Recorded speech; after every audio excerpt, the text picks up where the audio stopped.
बहादुर साथियों, आंखें चुनी और कान खोल लीजिए। रात के अंधेरों में शारीक महमूद खान की थमकती सदा। हर शब सवाए अतवार के मैं आपको उस वादी में लेकर जाऊंगा जहां सयासाए सरगोशियां करते हैं, जहां दीवारें चरचराती धमकों से भरपूर हैं और हर कदम पर खौफ के तूफान का सामना करना पड़ेगा। आओ आज की दास्तान को जंग की तरह जारी रखें। तारफ शेर जमीन, वो जंगजू जिसने तारीख बदल दी। जब जमीन पर जुल्म घने बादलों की तरह छा जाए, जब इंसाफ एक ख्वाब बन जाए और जब इंसानियत के चिराग बुझने लगे, तब कहीं ना कहीं एक ऐसा चिराग रोशन होता है जो ना सिर्फ अंधेरों को चीरता है बल्कि दिलों को जगाता है। ये कहानी है ऐसे ही एक मर्द मुजाहिद की, ऐसा सिपाही जिसने सिर्फ तलवार से नहीं किरदार से जंग जीती। ये है कहानी जफर खान की शेर ज़मीन। हिस्सा और बचपन का मुजाहिद। कश्मीर की बर्फपूश वादियों में एक छोटे से कबीले में जफर खान ने आंख खोली। ये कबीला पुरामन था, मगर जमाने की जालिम सल्तनतों के वहम करम पर जफर का बचपन आम बच्चों जैसा ना था। उसके वालिद एक साबिक सिपाही ने उसे पहला सबक दिया, बेटे ताकतवर वही है जो कमजोर की हिफाजत करे। जफर ने तलवार पकड़ने से पहले किताब पकड़ी, मगर उसके दिल में हर जुल्म के खिलाफ चिंगारी सलगने लगी। जब उसकी उम्र 61 साल हुई, एक जालिम बादशाह फेरोज जलाद ने उसके गांव पर हमला किया। आग, खून और चीखों में डूबा गांव जफर के दिल में इनकलाब का आगाज बन गया। उसी दिन उसने कसम खाई, या मैं खत्म हो जाऊंगा या ये जुल्म। ये सिर्फ इब्तिदा थी, एक तूफान आने वाला था।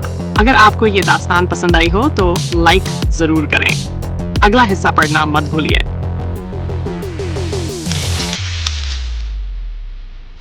हिस्सा 2, बगावत की पहली चिंगारी।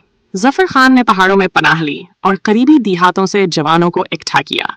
ये नौजवान ना जंगजू थे, ना तरबियत याफ्ता, मगर इन सब के सीनों में एक चीज मुश्तरक थी, जुल्म के खिलाफ नफरत और आजादी की चाह।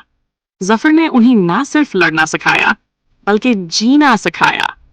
उसे मालूम था कि लड़ाई तलवार से नहीं, जहन से जीती जाती है।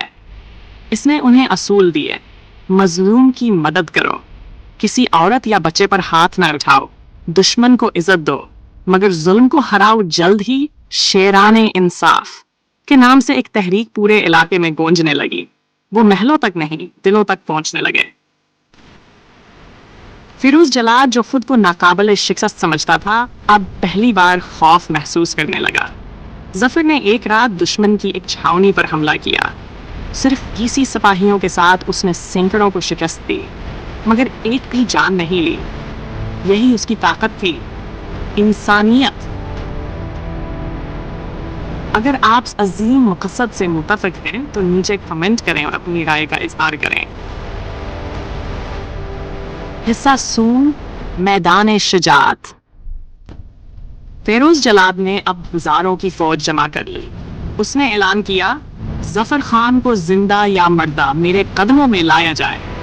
मगर जफर डरने वाला नहीं था। उसने अपने सिपाहियों से कहा, हम फतह के लिए नहीं, हक के लिए लड़ेंगे।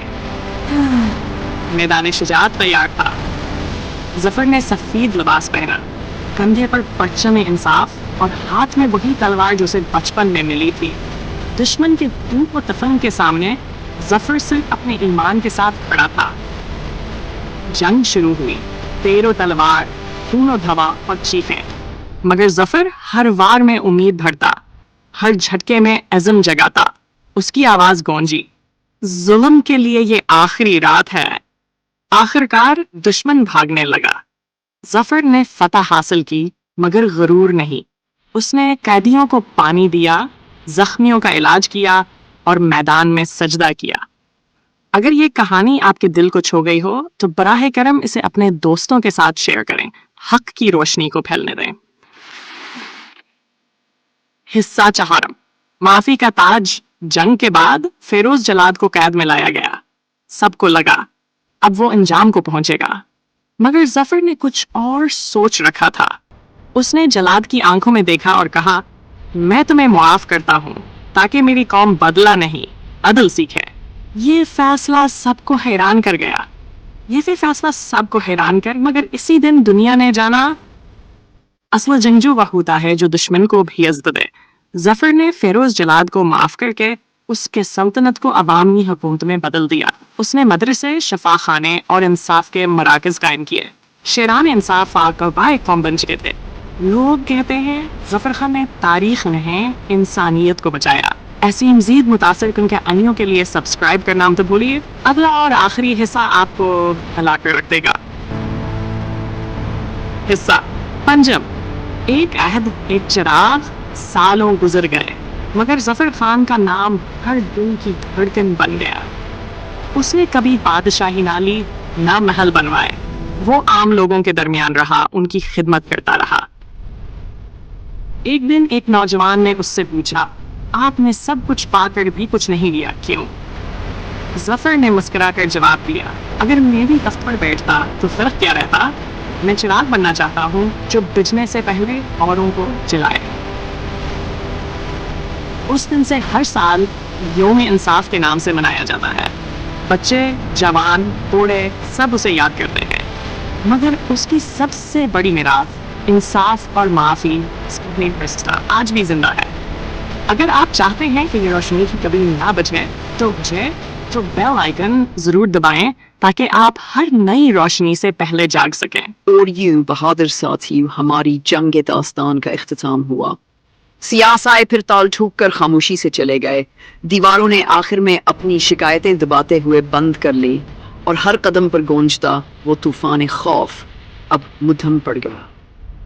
آج کی جنگ حکایت ختم۔ اٹھو، اپنی تلواریں کھینچو اور تیار رہو، کیونکہ ہر رات ایک نئی محاذ پر ہمیں پکارتی ہے۔